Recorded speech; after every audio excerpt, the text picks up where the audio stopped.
मुख्यमंत्री फडणवीस आणि संजय राऊतांची एक लग्न समारंभात भेट, दोघांमध्ये 20 मिनिटं चर्चा। तर फडणवीसांनी राऊतांच्या प्रकृतीची विचारपूस केल्याची माहिती। भेटीवेळी मंत्री आशिष शेलारही होते उपस्थित। भेटीमुळे चर्चांना उधाण।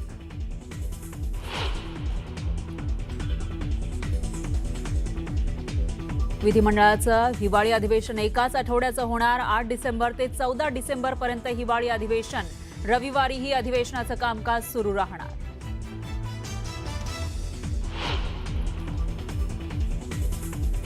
अतिवृष्टीनंतर महाराष्ट्र सरकारने शेतकऱ्यांना आर्थिक मदत देण्यासाठी कोणताही प्रस्ताव केंद्राकडे पाठवला नाही। केंद्रीय कृषी मंत्री शिवराज सिंग चौहान यांची माहिती।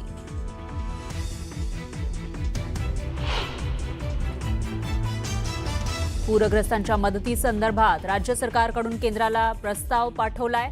त्यानंतरच केंद्रीय पथकाकडून पाहणी, तर केंद्राकडून 35 दिवस आधी लेखी उत्तरं सबमिट केली जातात। मुख्यमंत्री फडणवीसांची माहिती।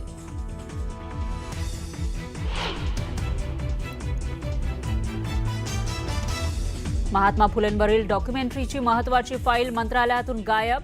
अज्ञात व्यक्तीवर मरीन ड्राईव्ह पोलिसात गुन्हा दाखल, पण फाईल गायब झाल्यामुळे एकच खळबळ।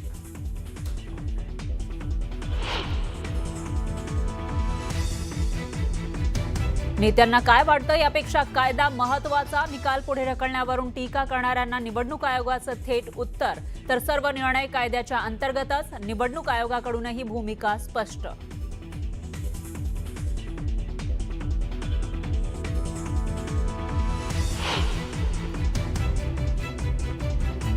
काही जण राजकीय कारणानं पर्यावरणवादी बनले, वृक्षतोड योग्य नाही ही सरकारची भूमिका। कुंभमेळा आणि पर्यावरणाचा दोन्ही महत्त्वाच्या गोष्टी। तपोवनातील वृक्षतोडीच्या मुद्द्यावर मुख्यमंत्र्यांचं विधान।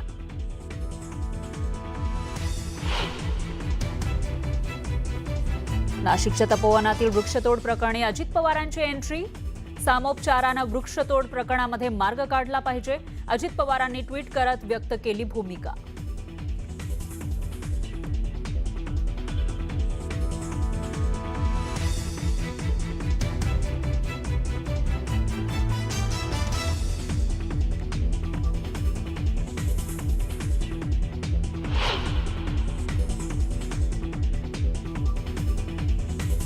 ऑरेंज गेट ते मरीन ड्राईव्ह दरम्यान बोगद्याच्या भुयारीकरणाच्या कामाचा शुभारंभ। मुख्यमंत्री आणि उपमुख्यमंत्र्यांच्या हस्ते टीबीएमचं उद्घाटन। टनेलमुळे मुंबईकरांचा प्रवास अधिक वेगवान होणार।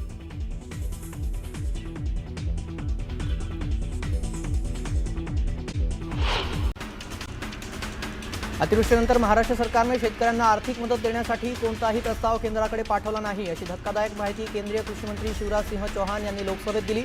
अतिवृष्टीमुळे 14 लाख हेक्टर शेतीचं नुकसान झाल्याची माहिती राज्यातील मंत्र्यांनी दिली होती, पण महाराष्ट्र सरकारने फक्त 1,10,309 हेक्टर शेतीचं नुकसान झाल्याची माहिती केंद्राला दिल्याचं समजतंय। राज्य सरकारचा अहवाल केंद्राला गेला आहे आणि त्यानंतर केंद्राची टीम 2 वेळा आपल्याकडे येऊन गेल्याचं मुख्यमंत्र्यांनी स्पष्ट केलं। त्या टीमने अहवाल सादर केलेला आहे, तसंच आपला अहवाल आता अंतिम टप्प्यात आहे। तसंच कृषी संदर्भात अहवाल गेला असून इन्फ्रास्ट्रक्चरच्या संदर्भातील टीम पुढच्या आठवड्यात येणं अपेक्षित असल्याचं मुख्यमंत्र्यांनी सांगितलं। राज्य सरकारनं केंद्राकडे आधीच मदतीचा प्रस्ताव पाठवला आहे, अशी माहिती मदत आणि पुनर्वसन सचिवांनी दिली आहे। केंद्राकडे 2 प्रस्ताव जातात, एक शेतकऱ्यांच्या मदतीचा असतो आणि दुसरा पायाभूत सुविधा नुकसानीचा। पहिला शेतकऱ्यांच्या मदतीचा प्रस्ताव केव्हाच गेलाय, तर दुसरा पायाभूत सुविधा नुकसानीचा सुद्धा तयार असून उद्या त्यावर दिल्लीत बैठकीत चर्चा होणार असल्याचं त्यांनी स्पष्ट केलं। खासदार प्रतिभा धानोरकर यांनी केंद्र सरकारवर टीका केली आहे। तुम्ही दिलेली मदत कशाच्या आधारावर पाठवली, असा सवाल धानोरकरांनी विचारला। जबाबदार मंत्रीच खोटारडी विधान करत असून शेतकरी जनता या सरकारला धडा शिकवल्याशिवाय राहणार नाही, असं धानोरकर म्हणाल्या।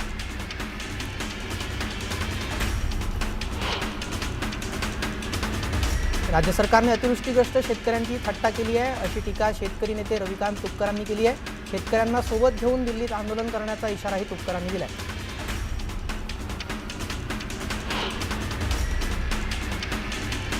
शेतकऱ्यांच्या मदतीचा प्रस्ताव केंद्र सरकारला पाठवला नसल्याची माहिती मिळताच मनमाड, मालेगावसह नाशिक जिल्ह्यातील शेतकऱ्यांनी नाराजी व्यक्त केली आहे। तात्काळ अहवाल पाठवून नुकसान भरपाई देण्याची मागणी शेतकऱ्यांनी केली आहे।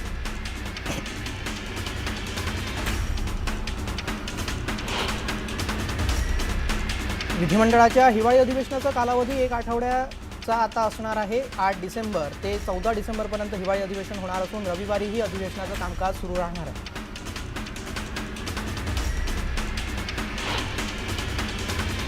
मुख्यमंत्री देवेंद्र फडणवीस आणि संजय राऊतांची भेट झाली. या भेटीमध्ये दोघांमध्ये 20 मिनिटं चर्चा झाली.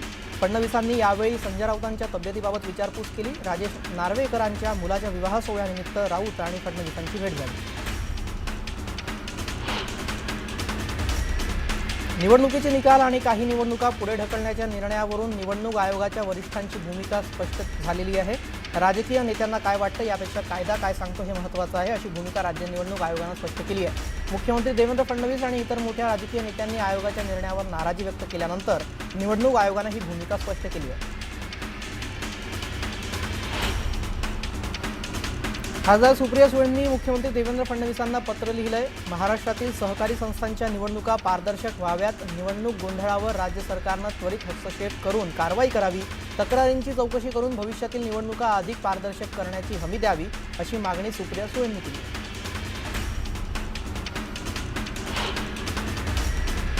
मिनी विधानसभा म्हणून ओळखल्या जाणाऱ्या जिल्हा परिषद आणि पंचायत समित्या यांच्या निवडणुका पुन्हा एकदा आता लांबणीवर जाण्याची शक्यता आहे.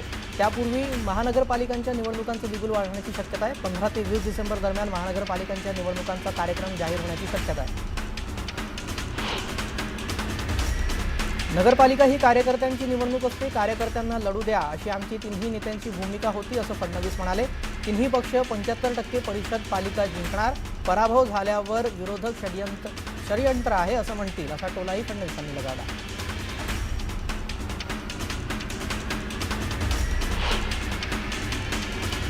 मुंबई महानगरपालिका निवडणुकीसाठी भाजपमध्ये इच्छुकांची गर्दी झाली आहे. मुंबईतल्या 6 लोकसभा क्षेत्रामध्ये जवळपास 1800 जण इच्छुक आहेत. मागील 15 दिवसांमध्ये भाजपकडून 1800हून अधिक इच्छुकांच्या मुलाखती झाल्यात. एका वार्डमध्ये प्रत्येकी 7 ते 8 जण इच्छुक असल्याचं समजतं. कुंभमेळा आणि पर्यावरण दोन्ही गोष्टी महत्त्वाच्या आहेत. झाडं तोडावी असं आमचं मत नाही. जास्तीत जास्त झाडं वाचवण्याचा विचार सुरू आहे, असं मुख्यमंत्री फडणवीसांनी सांगितलं. काही लोक राजकीय कारणाने पर्यावरणवादी बनलेत, असंही फडणवीस म्हणाले.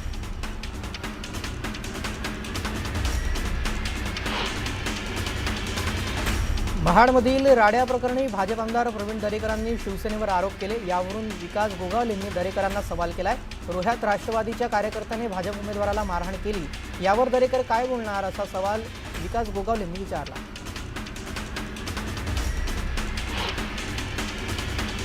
डोंबिवलीत भाजपाने शिंदेंच्या शिवसेनेला धक्का दिलाय. आमदार राजेश मोरे यांचे निकटवर्तीय उपतालुका प्रमुख विकास देसले आणि कल्याण ग्रामीणमधील कार्यकर्त्यांनी भाजपामध्ये प्रवेश केला.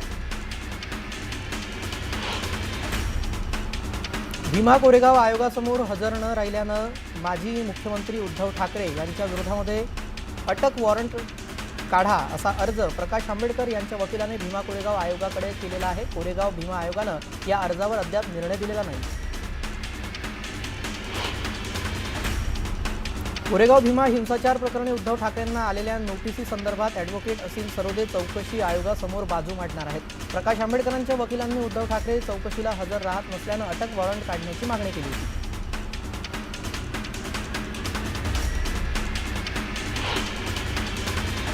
आता एक जरा महत्त्वाची बातमी होऊयात. अत्याचाराच्या घटनेनं मनमाड पुन्हा हादरलेला आहे. 14 वर्षीय शाळकरी मुलीवर इथे अत्याचार करण्यात आलेला आहे.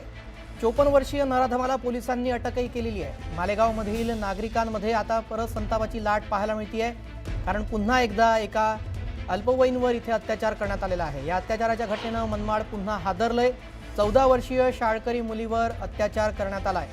पोलिसांनी 54 वर्षीय नराधमाला अटकही केलेली आहे. या प्रकरणानंतर मालेगावमधील नागरिकांमध्ये संतापाची लाट असल्याचं समजतंय.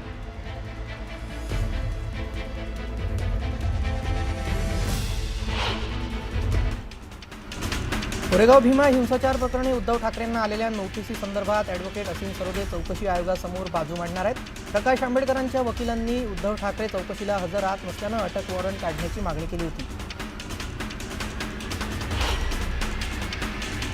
वसंतदादा शुगर इन्स्टिट्यूटच्या चौकशीसाठी समिती स्थापन करण्यात आली आहे. 5 सदस्य चौकशी समिती अनुदानाच्या विनियोगाची चौकशी करणार आहेत. साखर आयुक्त संजय कोलते यांच्या अध्यक्षतेखाली समिती स्थापन करण्यात आली आहे. 60 दिवसामध्ये राज्य सरकारला अहवाल सादर केला जाणार.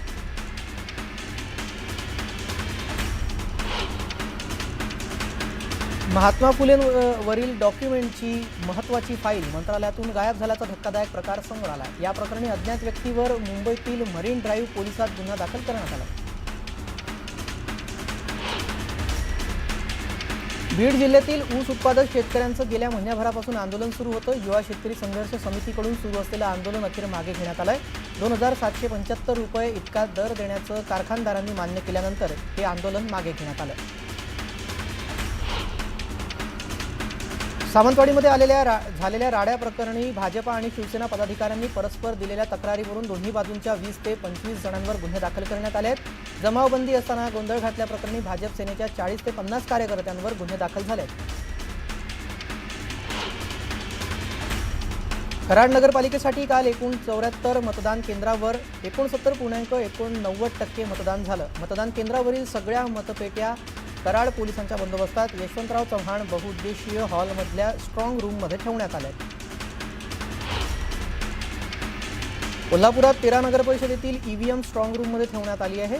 स्ट्रॉंग रूम बाहेर सीसीटीव्ही आणि पोलिसांचा कडेकोट बंदोबस्त ठेवण्यात आला. मतमोजणी लांबणीवर गेल्यानं रत्नागिरीमध्ये ईव्हीएम मशीन स्ट्रॉंग रूममध्ये कडेकोट पोलीस बंदोबस्तात ठेवण्यात आली आहे. स्थानिक पोलीस, महसूल खाते तसेच SRPFची तुकडी अलर्ट मोडवर असून परिसरामध्ये रात्र दिवस कडक नजर ठेवली जात आहे.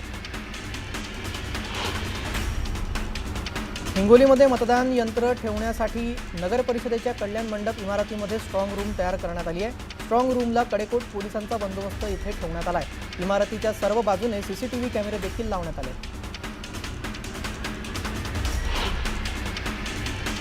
पंढरपूर नगर परिषदेसाठी 65% मतदान झालं असून 97 मतदान केंद्रावरील मतपेट्या या शासकीय गोदामातील स्ट्रॉंग रूममध्ये ठेवण्यात आल्या. या ठिकाणी पोलीस प्रशासनाची करडी नजर आहे.